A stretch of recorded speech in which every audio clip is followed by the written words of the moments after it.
Mandarinni o'chag'i, muhabbatni o'chag'i. Bitta bersam deysizmi? Jonim mani deysiz. Mandarin yemay qo'ydik. Uyimizga mandarin olib kelmayapmiz hozir. Mana shu mandarin yeymiz, mana shu ashula miyamizga kelyapti. Kim qilyapti bu trendni? Kim chiqazyapti bunaqa qo'shiqni? Voy bilan. Tavba qildim, astag'firulloh. Nima bo'layapti?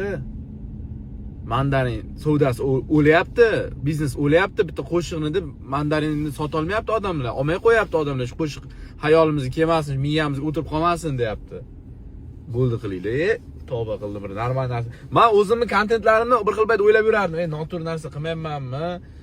Odamlarga bir asabiga tegib qo'ymayapmanmikan derdim. Men vashi deyarli vashi chotki kontent olib borar ekanman men o'zimni yo'nalishim bo'yicha.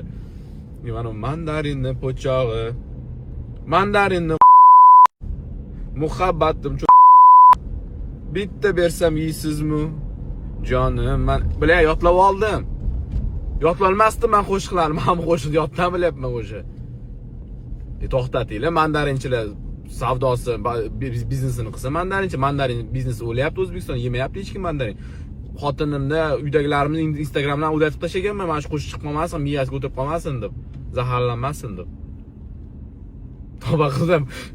Qanaqa qilib bunaqa qo'shiq chiqarish mumkin mandarinni? Ana qayerga qarayapti?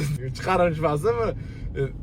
Bilmay, tavba qildim, bo'ldi, men charchadim, короче, men bo'ldi. Bir nima o'zimni bir nima qilib qo'yaman men o'sha oxirgi payt to'g'risi.